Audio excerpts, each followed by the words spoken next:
Bismillahirrahmanirrahim. Alhamdulillahilladzi anzala as-sakinata fi qulubil mu'minin liyazdadu imanan ma'a imanihim. Asyhadu an la ilaha illallah wahdahu la syarikalah wa asyhadu anna Muhammadan abduhu wa rasuluhu la nabiyya ba'dah. Allahumma salli wa sallim wa barik ala sayyidina Muhammadin wa ala alihi wa sahbihi ajma'in. Allah Subhanahu wa ta'ala berfirman di dalam surat Ali Imran ayat 190, salah satu ayat yang cukup terkenal, yang isinya A'udzu billahi minasyaitonir rajim. Bismillahirrahmanirrahim. Inna fi khalqis samawati wal ardi wa ikhtilafil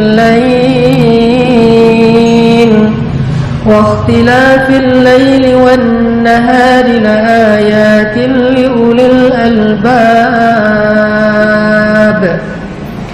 الذين يذكرون الله قياما وقعودا وعلى جنوبهم ويتفكرون في خلق السماوات والأرض ربنا ما خلقت هذا باطلا سبحانك فقنا عذاب النار. Sadaqallahul adzim. Rasulullah sallallahu alaihi wasallam bersabda, "Min husni islamil mar'i tarkumu ma la yu'nih."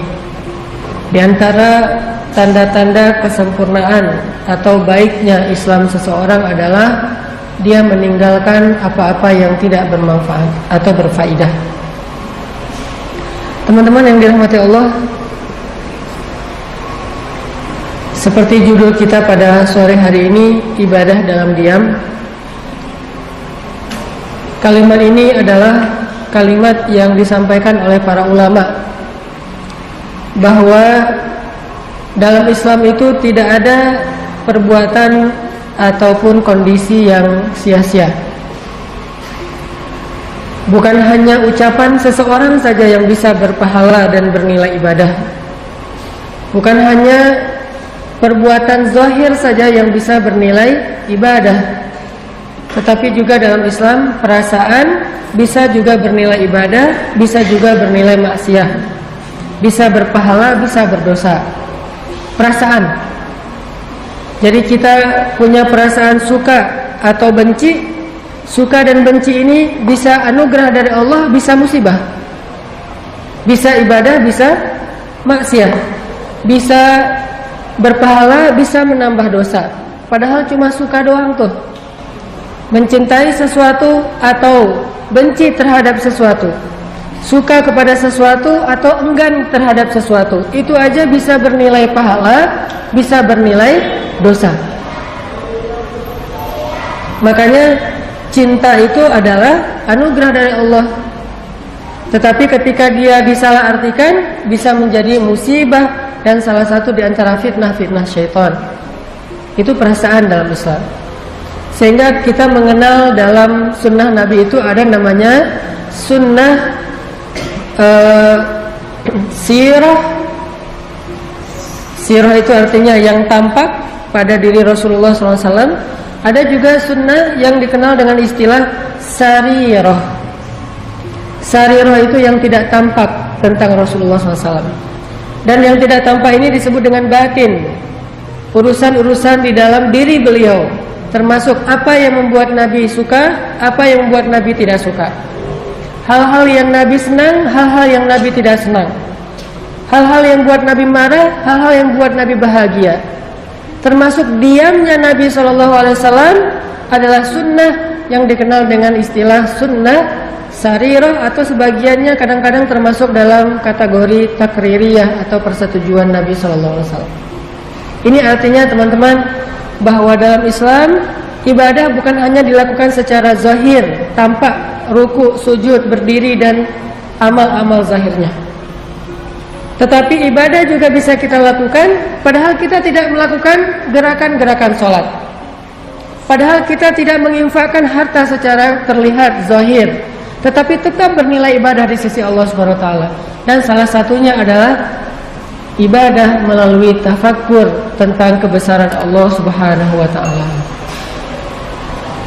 Jadi bisa ibadah dengan merasakan perasaan-perasaan yang baik, bisa juga ibadah dengan memikirkan hal-hal tentang kebesaran Allah. Ini dua-duanya ibadah dalam diam. Kayak misalnya kita tuh melihat ada orang yang hijabnya baik, bagus gitu, hijabnya lebar.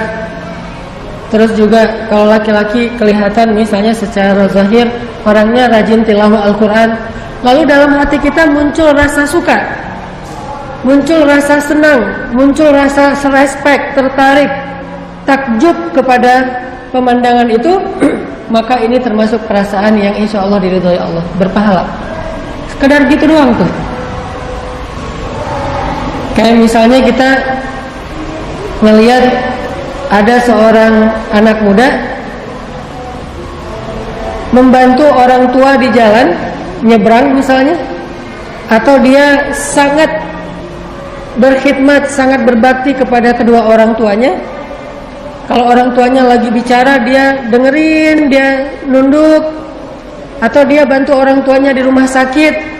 Kita ngelihat seorang laki-laki atau seorang anak muda berakhlak mulia, lalu muncul rasa respect di dalam hati kita, itu perasaan yang berpahala. Kayak gitu aja udah berpahala. Sama kayak kita merasa respect atau tertarik ketika melihat orang yang misalnya pulang balik masjid, rumah, atau di kantor begitu sudah waktunya sholat zuhur, dia yang duluan berwudu, dia yang ke musala lebih dulu, dia yang mengumandangkan azan di kantor kita, lalu kita muncul rasa tertarik, kagum, takjub kepada orang kayak gitu. Ini adalah perasaan yang diridhoi oleh Allah dan berpahala insya Allah. Demikian juga sebaliknya, ada orang yang ilfil melihat cewek berhijab, dia ilfil, bete gitu, nggak gitu-gitu amat kali, sok soleh atau apalah, pakaian ninja dan seterusnya. Walaupun dia tidak mengatakan dengan lisan, sekedar punya rasa tidak suka saja, itu berdosa di sisi Allah. Makanya ada doa di dalam Al-Quran, wala taj'al fi qulubina ghillan lilladina amanu, dan janganlah engkau jadikan di dalam hati kami rasa ghillan, rasa tidak suka, rasa benci kepada orang yang beriman. Karena perasaan pun ada nilainya, berpahala atau dosa di sisi Allah Subhanahu wa taala. Jadi teman-teman, kalau kita pengen dapat pahala dalam diam, maka kendalikanlah perasaan kita. Suka tidak suka, cinta tidak cinta dan seterusnya. Sampai ada hadis tentang keistimewaan mencintai karena Allah, dan itu banyak. Mencintai saja dan tulus cintanya. Seperti hadis tentang halawatul iman, ayyakunallahu wa rasuluhu ahabba ilaihi mimma siwahuma. Ketika Allah dan Rasul lebih dia cintai dari apapun juga. Perasaan cinta itu adalah iman. Begitu juga perasaan benci, ayyakraha ayyauda ilal kufri kama yakrahu ayyuqadhafa finnar.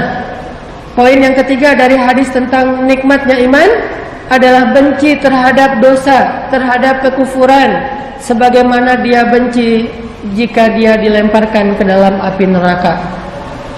Perasaan cinta dan benci. Jadi jangan katakan bahwa Islam itu tidak ada kebencian. Ada, tapi kebenciannya terhadap kebatilan, kebenciannya terhadap kedurhakaan, kebenciannya terhadap kerusakan, kebenciannya terhadap kejahatan. Jadi bukan hanya aliran cinta saja tapi tidak ada bencinya, ini tidak balance. Atau benci saja tidak ada rasa cintanya sama sekali, ini juga tidak baik. Karena cinta dan benci bisa menjadi tanda-tanda keimanan seseorang, bahkan berpahala di sisi Allah Subhanahu wa taala, walaupun cuma diam saja. Sehingga kita perlu mengintrospeksi diri, teman-teman. Apa yang membuat kita kadang benci? Apakah masalah subjektif, hanya tersinggung perasaan kita, berarti benci kita ini benci yang tidak diridhoi Allah? Apakah karena urusan harta, berarti benci kita ini benci yang tidak diridhoi oleh Allah? Gara-gara persaingan bisnis jadi benci, gara-gara ada yang nilainya lebih tinggi dari kita jadi benci sama dia. Ini orang yang baper yang tidak diridhoi Allah Subhanahu wa taala. Tetapi kalau kita bencinya bukan orang tetapi perbuatan dosanya, insya Allah itu benci yang diridhoi Allah.